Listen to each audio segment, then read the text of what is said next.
धनबाद में मंगलवार को खाद्य सुरक्षा विभाग ने अब तक की सबसे बड़ी कार्रवाई करते हुए नकली पनीर, खोवा, लड्डू और पेड़ा की भारी खेप जब्त की है।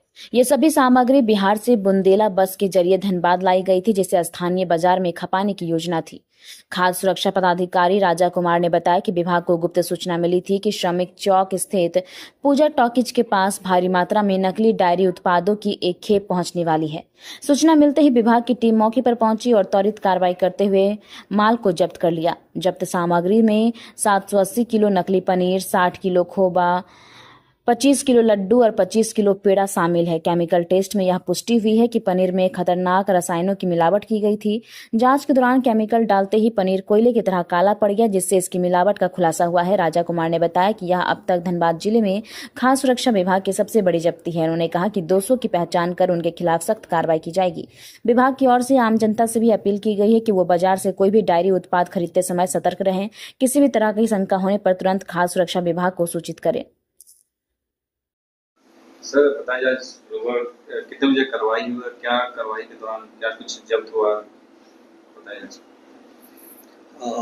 तो हम लोग उपायुक्त धनबाद के निर्देशानुसार जो आने वाले त्यौहार हैं उसके मद्देनजर हम लोग को निर्देश प्राप्त है खाद्य सुरक्षा आयोग झारखंड से एवं स्वास्थ्य मंत्री झारखंड से भी। तो इसी क्रम में हमें उपायुक्त धनबाद ने निर्देश दिया है कि सघन छापामारी अभियान जारी रखेंगे और ये जो हम लोगों ने एक्शन लिया है मिलावटी पनीर जो बाहरी दूसरे राज्य से आ रहा था हमारे धनबाद में, तो ये हमारे जो एसडीओ साहब हैं और धनबाद के और डीएसपी हेडक्वार्टर और सिविल सर्जन आलोक विश्वकर्मा के सहयोग से कल हम लोग ये छापामारी संभव हो पाया। हम लोग पिछले 2-3 दिन से रेकी कर रहे थे। हमारे गुप्तचर ने भी हमें जानकारी दिया, तो हम लोग हमारे रेकी के दौरान हमने देखा कि ये जो जानकारी हमें प्राप्त हो रही है सही है।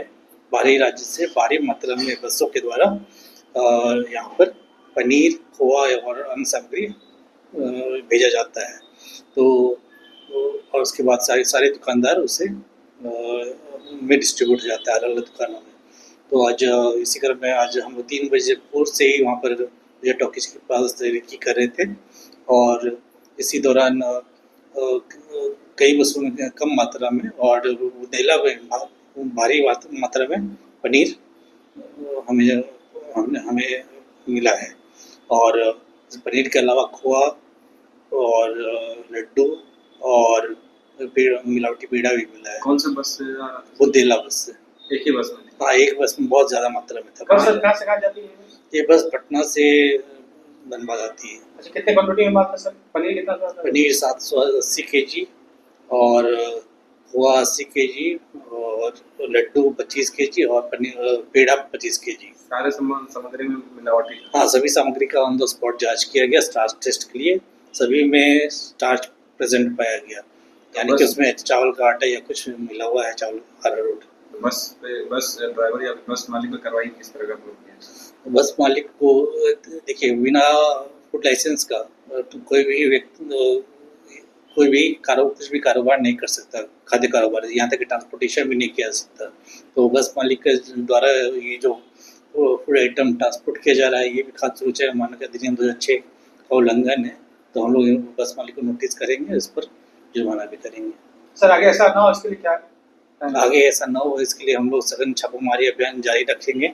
अभी जो भी हमारे पास और भी इनपुट्स आ रहे हैं अलग जगह से, तो इस पर हम लोग कार्रवाई करेंगे। और धनबाद के जनता से भी आग्रह है कि वो भी हमें जैसा भी इन्फॉर्मेशन, किस तरह का कुछ भी इन्फॉर्मेशन है तो हमें देंगे।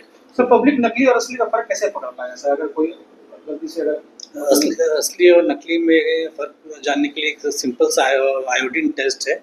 एक टिंचर आयोडीन अगर घर में रखेंगे तो उससे पनीर में चावल का आटा वगैरह, जो कॉमनली चावल का आटा यही से मिलाया जाता है, तो अगर वो मिलाया हुआ है तो वो आसानी से डिटेक्ट कर सकते हैं। और लेकिन आगे ज़्यादा और भी अगर कुछ रसायन मिला हुआ है तो उसके लैब टेस्ट करना अनिवार्य होता है। जांच से कुछ पता चला सर कि पहले भी अगर इस तरह का पहले भी कार्रवाई की है तो क्या इसमें क्या प्रोसेस है सर? फाइन का या क्या?